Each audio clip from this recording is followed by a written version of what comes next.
Let me start by saying that my first challenge was cricket. I was 9 years old when I decided to become a test cricketer. I watched my older cousin Javed Barki scoring a century at what should not be called Gaddafi Stadium now. And I remember I made up my mind that I will be a test cricketer.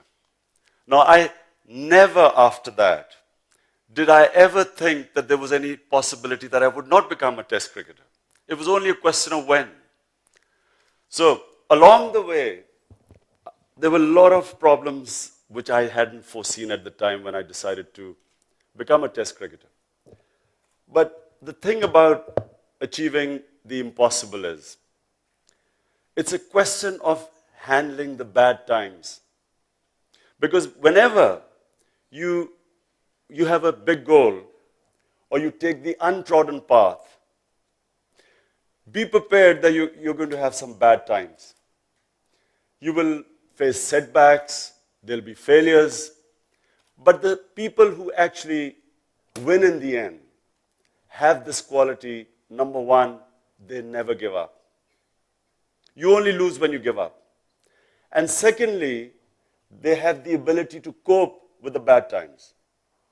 Now, my first bad time came when first I played my first test match, I was dropped.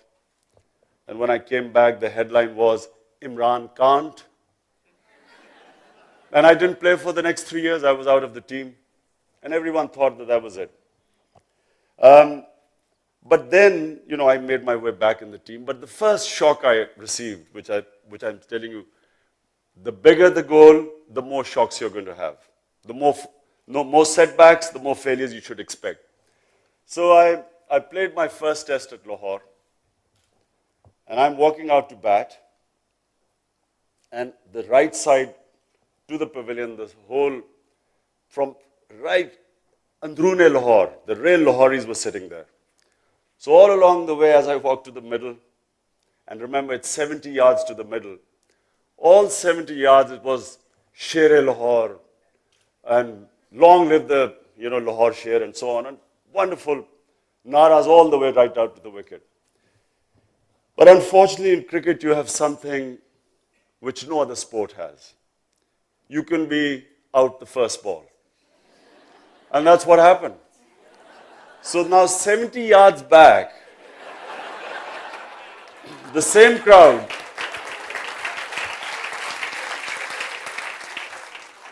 there are ladies sitting here, so I will not tell you what they actually said to me. But I'm telling you in Lahori, Punjabi, what I went through the 70 yards back, it might have been 70 miles I was walking. Anyway, I came back and I was in a shock. I said, how can the same people who were just calling me lion, how could they have turned around and be saying all those things they said to me? And so this, there was quite a while to get over it. But then over the years, I got used to it. The other big time when I can say was the sort of defeat that was very difficult to take was when first time we toured India and we lost. Now imagine now that we've lost the series and we are flying off to Pakistan the next day. There is a team meeting going on. What is the team meeting? How can we arrive in Lahore when everyone is asleep? So we came on a flight that arrived at 4 a.m. in the morning. The custom people kept us there for 3 hours, so until it was light. And everything was confiscated. I still remember it. Everything we had, this is Indian, in those days the custom laws were much more strict. So everything was taken away from us by the custom officials. And for days, we couldn't go out of our houses. People, the players had to hide in their houses really because the sort of anger the public felt. And then the other setback I can tell you when I contested my first election. Now our party was only 5 months old. Now I kept telling, I was roaming around, everyone was new. There's Dr. Alvi sitting here, Naeem, they were all founder members of Tehreek-e-Insaf. So we had just formed this party and all well-meaning people wanting to do good in Pakistan, but no experience of politics. So I went around the campaigning everywhere, and I saw a lot of people turned up.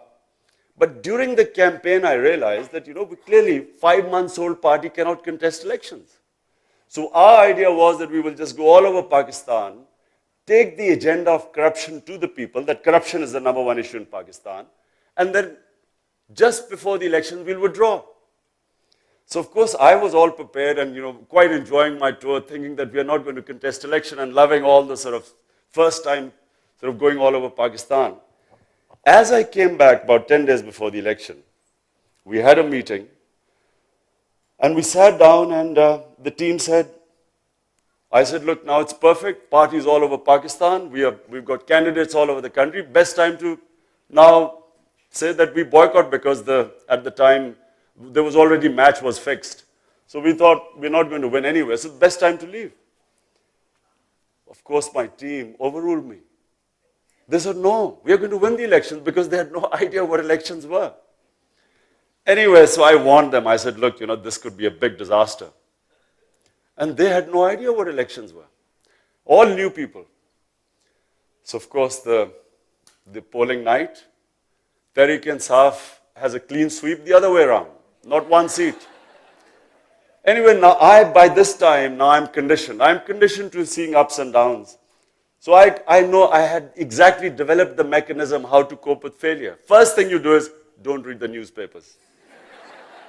What is the point of reading the newspapers when you know whatever is going to be written is not going to be complimentary? Secondly, do not go to any public functions. Because when you go to a public function, you will get plenty of advice. Because advice is free. But the only problem is the advice you get when you've lost, it's like rubbing salt on your wounds. So best is avoid people. Number 3, try and go away somewhere where there's no one, like go to the Karakorums for a trekking holiday. Best time to be with the family. But the problem is when you have a sound thrashing, failure has its own dynamics. What it does is that you will find that even your close friends view you differently. Even they change towards you. So if you expect all this, then you can deal with failure very well. Because what failure does is something invaluable. It gives you time for soul searching. It enables you to analyze your mistakes. It is the one time where you can learn. Failure can be the best teacher, provided you do not get demoralized by failure. If you get demoralized, you've lost. If you can assess and analyze your mistakes, it is a stepping stone to moving higher. All the people who I knew over my life who were successful had one quality. They could handle failure, and they had the best analysis. They were the best critics of themselves. And if you have this ability, and this is really what education should do, it should give you the ability to analyze yourself very well. And that is the time that you work to eliminate your mistakes and you get stronger. So the secret of success is that each time you have a setback, and remember, the higher the goal, the more the setbacks, each time you analyze, work hard to eliminate the mistake in anything you do, and then you can move forward. But never. The biggest problem is that when you have a setback, is that there is a big temptation to scale down your dreams, to scale down your ambition, to suddenly expect something less of you. This is the biggest trap. Most people fail when they compromise on their dreams and their vision in times of weakness. It is the time when a person is vulnerable. And in this state of vulnerability, you will make a fatal mistake by scaling down on your ambition. So I'll give you examples. When I started playing cricket, I saw Dennis Lillee. I was only 18. I saw Dennis Lillee, this great Australian fast bowler, bowl in England. And I wanted to be a fast bowler. Now, whenever I went to the coach in Worcester or the senior players where I was playing county cricket, everyone said, you don't have the physique, you don't have the bowling action to become a fast bowler. You can't become a fast bowler. And every time they told me that if you try and change your action, you will lose all your natural gift. I'm probably the only bowler in history who completely remodeled my action to suit my ambition. Because your body adjusts to your ambition. Your body will adjust. The body follows the mind. Mind is what is the power in a human being. The power of mind, you can only discover this power when you look inside and pit yourself against challenges. The more you challenge yourself, the more strength you will discover inside you. And then later on, when I used to play for the Pakistan team, I always remember a captain, before he used to go out to field, all the captains, I remember in the team meetings we used to be told, first priority is not to lose. And then winning was a bonus. Now this is a big difference. Remember, the positive mindset is we will win. Negative mindset is we should not lose. Any policies you make out of fear are destined for disaster. Policies should, whenever you make your own policies in life, they should never be determined out of fear of anything. And the worst fear is fear of losing. Because a fear of losing stops you from winning. During a match, for instance, and in life also, but your opponents will always sometimes make a mistake. And the people who have players or champions who have positive outlook, in other words, who are looking to win, they will grab that moment. But players who go on the defensive, scared of losing, they will miss out on these moments. So the killer instinct is that when your opponent makes a mistake, you grab it. You don't let him get back off the mat. But you can only do that if you are going in with the right frame of mind. And it's exactly the thing in life. Whatever your dreams are, always never think that you will not achieve it. I have never, ever, ever thought that there's whatever I've put my mind to, never has it entered my mind that I won't achieve it. And in politics, I've been 15 years. So you would have thought that I would have been now feeling that a lot of people, Imran sahab, kab aapne, kya wajah hai ki aap fail ho gaye? Abhi, a lot of people tell me, you've been 15 years and you haven't succeeded. But it depends what you're aiming for. What is it that you want? What are the goals you've set yourself? Is it just to become a prime minister? Is it just to become a member of parliament, a minister? What is your ambition? So the greater the ambition, the greater hard work you've got to do. There are no shortcuts in life. If you want to achieve something big, there is no such thing as a quick way of achieving anything great. You have to go through the process. Because it's the process that makes you. It's the process that strengthens you. And it's each time you fall and pick yourself up, you come back much stronger. But the secret is you never, ever give up. You only lose when you give up. And the ability to handle the bad times. No, you should develop a mechanism. And this about in vulnerable times, suddenly giving up on your mission. So we wanted to build a cancer hospital. Cancer hospital I wanted to build, A, because seeing my mother in pain, but B, realizing what happens to a poor man when he gets cancer. Because I realized the cost of cancer treatment. And I realized that if people like us could barely afford cancer treatment outside Pakistan, what happens to ordinary Pakistanis? So that was the reason. So I campaigned for the hospital that it would be primarily be a free hospital.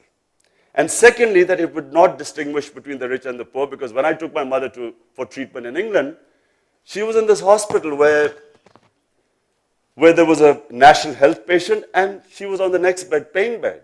No difference. The nurses, doctors didn't treat them any differently. So the other ambition was to have a hospital where there were no VIPs.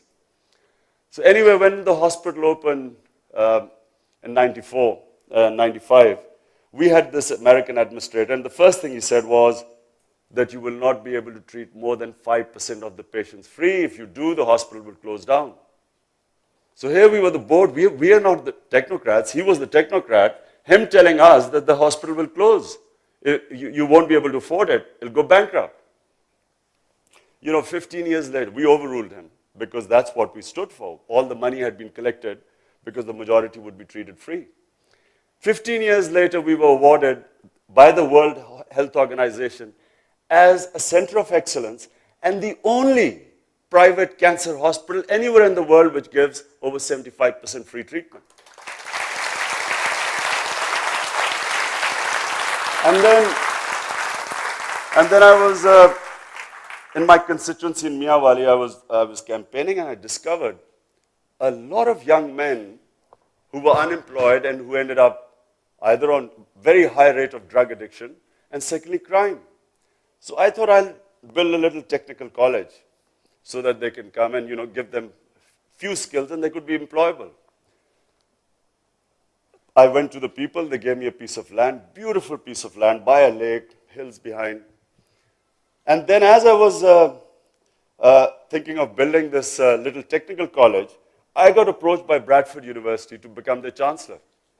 So I thought, okay, here, if I can get Bradford University to come here, which was a technical-based university, I could have a technical-based university here in Namal. Everyone told me that you can't build it in a rural area because you can't get faculty.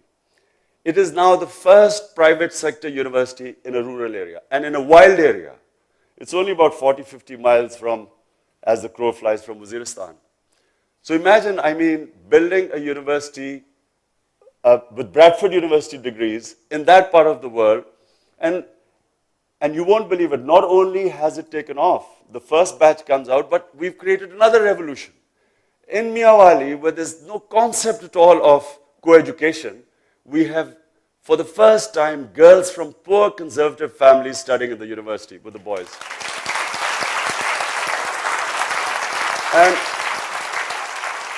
And of course, now the dream has been upscaled into making it into a knowledge city.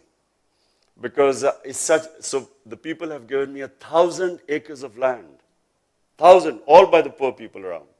So we've got 1,000 acres of land. Now the ambition is to build a proper knowledge city there and have other institutions from other medical colleges, textile colleges, so that it's like Oxford University and built on beautiful premises. And we not only did we have faculty come from outside Pakistan, young Pakistani PhDs have come there, but from LUMS, the PhDs who have qualified, they've come and started working there. So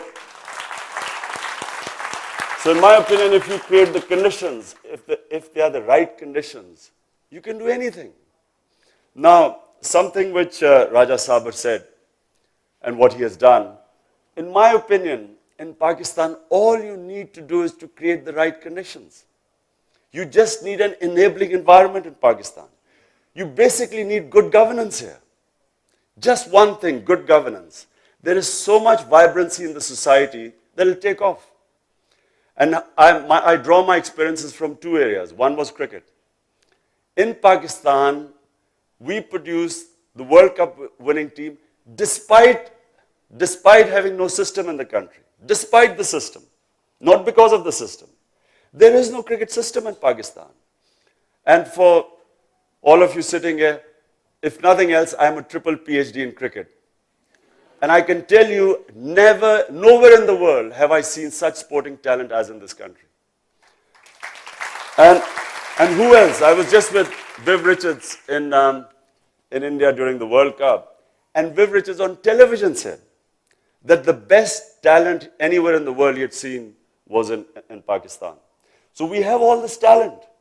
I have never seen a player of the ability of that boy, Muhammad Amir, who got disqualified. I have never seen talent like that. I saw Wasim Akram. He's even better than Wasim Akram, and Wasim was one of the best. So you have this talent. Jahangir Khan, Jansher Khan. Oxford University had more squash courts than the whole of Pakistan. Both world champions for 10 years. In my opinion, Pakistan is a country which is oozing with talent. It does not have a system, does not have institutions, does not have rule of law, has criminals running the country. No country can prosper. It's impossible even if you on a factory put criminals, the factory will collapse. How can a country go on? And the only problem in our way is apathy.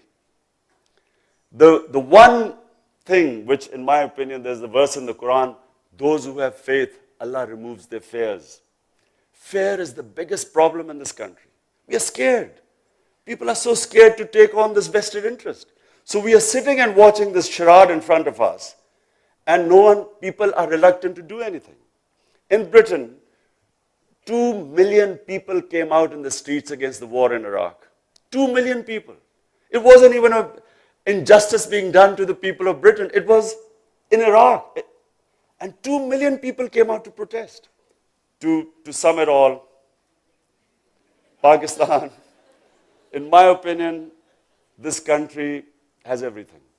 We have two great institutions in this country which are vibrant and functioning. One is the Supreme Court, although there are all sorts of efforts to stop it functioning. And the other is a very vibrant media.